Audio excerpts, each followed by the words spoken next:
কেমন আব্দুল্লাহ লাগছে? এইভাবে ওস্তাদকে ভালোবাসা, সম্মান, ইজ্জত সবই অবধি দেখতে পাচ্ছি।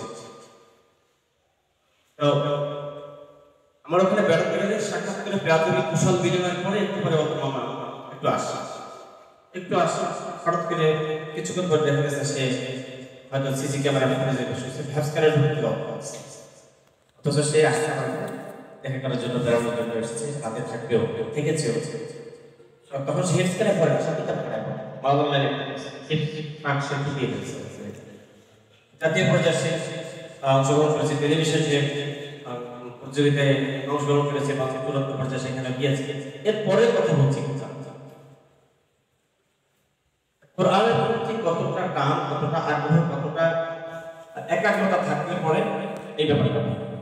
আমি বর্তমান সময়ের ছাত্রদের জন্য বলবো, তোমরা যারা উস্তাদের ছাত্র এটার আমাদের শিক্ষা দেওয়া আছে যে বেড়াতে গিয়ে সেইটা যে মাওলার মধ্যে 1 বছর বাকি আছে কিংবা 3 বছর বাকি আছে, ওই সময়টাও সে দেখা সাক্ষাৎ করে ফেস ক্লাস করছে। ওখানে গিয়ে একটা সাইডে অনায়াসে এই সম্পর্কে সে পড়েছে 5 বছর 7 বছর আগে যে ছাত্ররা পড়ছে সকলে ছোট ছোট, ওখানে গিয়ে সে তেলাওয়াত বসে গিয়েছে। আলহামদুলিল্লাহ। আমি যারা সম্মানিত গাজী আছে তাদেরকে বলি, স্বর্ণের অলঙ্কার তো আমাদের বাবুদের জন্য ক্রয় করে থাকি। স্বর্ণের অলঙ্কার এমনিতে হয় না, ওই স্বর্ণটা কাঁচা স্বর্ণটাকে কারিগররা ওটাকে জ্বালায়, পিটায়, আঘাত করে, তারপরে আবার মাঝে মাঝে মাঝে মাঝে ফু দেয়, ঘষে, দামি কাপড়ে ঘষে, করতে করতে করতে একটা পর্যন্ত একটা আংটিতে পরিণত হয়, একটা হাড়ে পরিণত হয়, একটা মাথা টিকটিতে পরিণত হয়। ঠিক আছে না? অলঙ্কার ফাইনালি একটা অলঙ্কার। স্বর্ণটা স্বর্ণের খনি থেকে স্বর্ণ এনে কিন্তু একটা অলঙ্কার, ওটাকে অলঙ্কার বানাতে হতে পারে, আপনার বিজয় হতে পারে, কিন্তু আপনার একটা অলঙ্কার পেতে হলে আপনার সেই ক্ষুদ্র কারিগরের কাছে যেতে হবে। আপনি যত বড় শিক্ষিত হন, আপনি ইঞ্জিনিয়ার হতে পারেন, আপনি বিমানের বৈমানিক হতে পারেন, কিন্তু আপনার স্বর্ণের দোকানদার হতে পারেন, বাংলাদেশের সবচেয়ে বড় গোল্ড ব্যবসায়ী হতে পারেন, কিন্তু আপনাকে ওই গোল্ড দিয়ে স্বর্ণ দিয়ে অলঙ্কার বানাতে হলে কারিগরের কাছে যেতে হবে, কারখানায় যেতে হবে, কিংবা গ্রাম পর্যায়ে ছোট কারিগরের ছোট দোকানে যেতে হবে, সে ভাষা দিবেন, তারপর অলঙ্কার করবেন। এখানে যারা আপনার সন্তানকে ভর্তি করেছেন, কেউ হয়তো মাস্টার, কেউ হয়তো কলেজের প্রফেসর, কেউ হয়তো মাদ্রাসার অধ্যক্ষ আছেন, কেউ বা সুপারিন্ট হিসেবে আছেন, কেউ বা কোনো মাদ্রাসার মুহতামি আছেন, কেউ কোনো ব্যবসায়ী আছেন, ইঞ্জিনিয়ার আছেন, আর সন্তান এখানে ভর্তি করেছেন। যদি আপনার কাছে ছেলেটাকে হাফেজ বানাতে পারতেন, আপনি রাখতেন, এখানে পাঠাতেন। আপনি যত বড় শিক্ষিত হন না, আমি একজন শিক্ষক, আমার কোনো ছেলেকে, আমার একটাই ছেলে, আমার ছেলেকে আমি আমার কাছে পড়াতে পারি, আমার ছেলেকে আমি ঢাকায় দিয়েছি।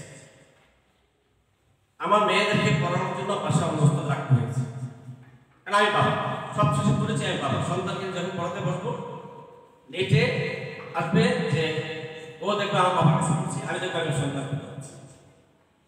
আর যখন আমি বিশ্বের সেরা অবস্থা হলেও আমি সন্তানের কাছে পাবো, আমি সেখানে অবস্থা। অতএব আপনার সন্তানকে এখানে পড়তে দিয়েছেন, আপনার ছেলেটাকে এই অবস্থাটা পড়াবো, এই অবস্থাতে পড়া থেকে আলিফ বা তা পড়াবে, সূরা ইয়াসিন পড়াবে, হাফেজ পড়াবে, আদর্শ মানুষ হিসেবে গড়ে তোলার জন্য যা যা করার দায়িত্ব। এদের কোঠা ভাষা শিখাবে, আদব আখলাক শিখাবে, বড়দের সাথে কিভাবে ব্যবহার করতে সেটা শিখাবে, ছোটদের সাথে কিভাবে ব্যবহার করতে হয়, স্নেহ মমতা দিয়ে সেটা শিখাবে, পারস্পরিক সমবয়সী বন্ধু বান্ধবের সাথে কি ব্যবহার হবে সেটা শিখাবে, একটা ঝাড়ুদারের সাথে কি ব্যবহার সেটা শিখাবে। প্রতিটি কাজ বাচ্চাকে শেখাবে, এখান থেকে একটা শিক্ষাটা দীক্ষাটা পেয়ে যাবে। এই শিক্ষা দীক্ষা দিতে গিয়ে প্রস্তাবদের অনেকবার নির্মাণ করতে হবে।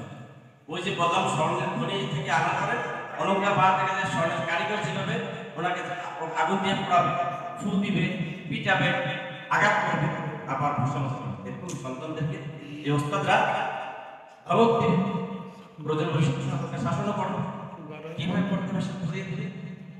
হয়তো দু এক সময় ওর মধ্যে ওর উপলব্ধিটা জাগ্রত করার জন্য, ওর আগ্রহটা জাগ্রত করার জন্য সাময়িকভাবে ওকে একটা ছোট করার জন্য লজ্জা দিতে, ওর জন্য আমাদের ব্যক্তিত্ব জেগে উঠে আমার করা দরকার।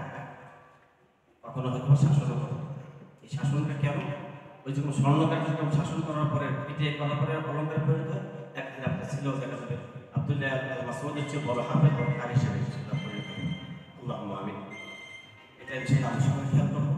আর আপনারা আলহামদুলিল্লাহ যোগ্য ওস্তাদের কাছে দিয়েছেন, এটা নিশ্চিত থাকতে পারেন।